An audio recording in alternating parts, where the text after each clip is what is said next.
Hi everyone, this is Andy from Packer. It's a lovely day here in Scotland, so I thought I would come out into the garden and show you how to wear the 18th century plaid. This is my plaid here. It's 5 yards, which is pretty long. You can see the whole length of it as I walk up it. Pretty long. So I'll demonstrate how to put it on, but first let me show you some weapons. They're not all 18th century, some are a wee bit earlier period. But here we have the early dirk, a lethal weapon. Okay, we have the targe, which is held like that. Some targes have a spike in the middle for stabbing. We also have our basket hilt broadsword.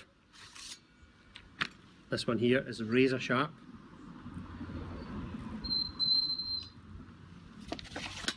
We have the Brown Bess flintlock musket,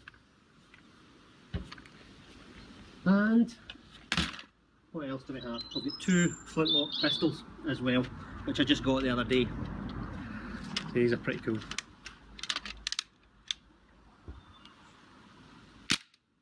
Okay, so let's get on to the plaid. So it's laid out on the ground here, and what we want to do is get the width here approximately of your waist, right? So it's about that much for the apron. Then we've got lines on this one, so it's quite easy to fold it. So we'll start about here on this line. We're going to pull it back to there.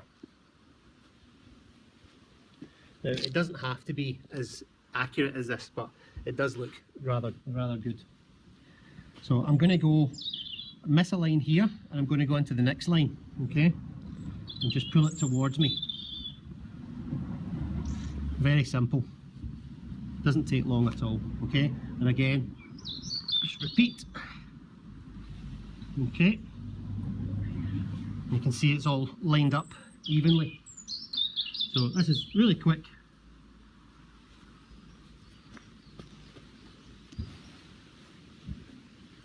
Doesn't have to be very accurate.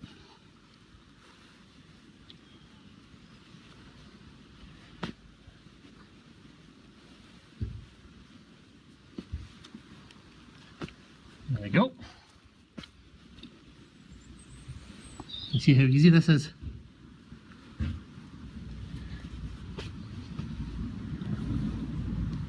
we go. Almost there. And that's how you do your plates.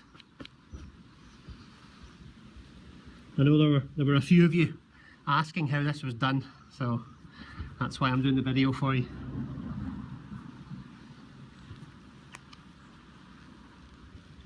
Right, so that's us about finished. Okay, so if I stand up out the way, you can see that we've got the apron on either side. It's about the same width, okay? It's not exact. So the next step, we need to get a belt, and we pass the belt underneath, okay? We'll pass this through. It's a wee bit more difficult when it's not a flat surface. Anyway, pass that underneath. I can get the other bit from the other side.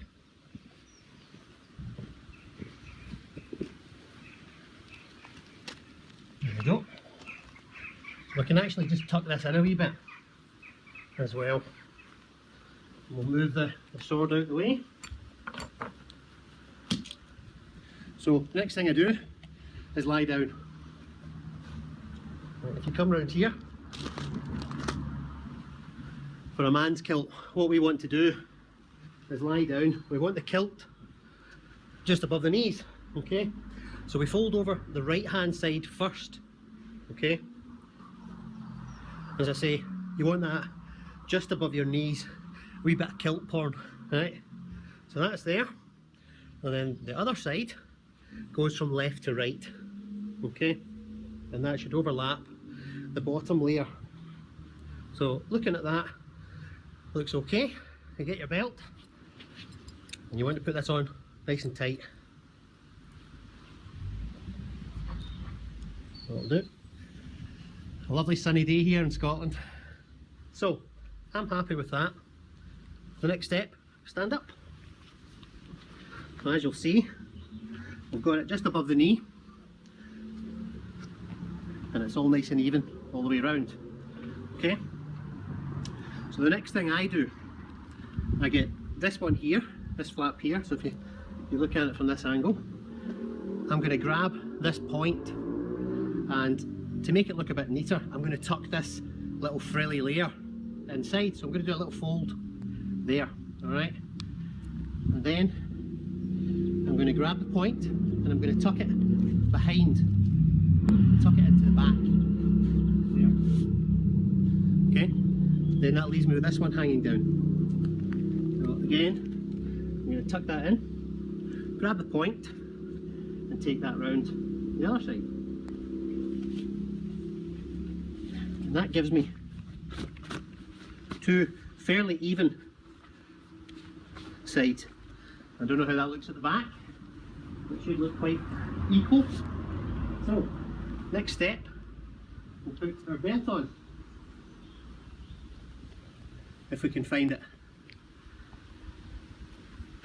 Nope. No, belt's not here.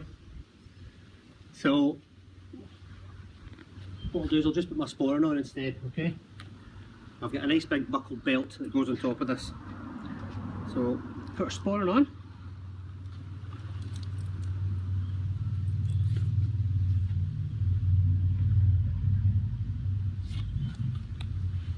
So that sits nicely at the front. And then this is your scabbard for your dirk. Okay, so that's basically it. Okay, now what else we can do? We can get the back of the kilt and we can fold it over our shoulder. So we take the right hand side here, and this can go up onto your left shoulder, and then the other side can go up over like so. Okay, I prefer to just have mine dangling down. And another thing you can do if it's really cold is put the kilt right over your head, which keeps you warm. And that's it, folks. But there's one more important thing. A true Scotsman doesn't wear pants when he's wearing his kilt, so we won't be needing these. Free flash of the bum. Thanks for watching, folks.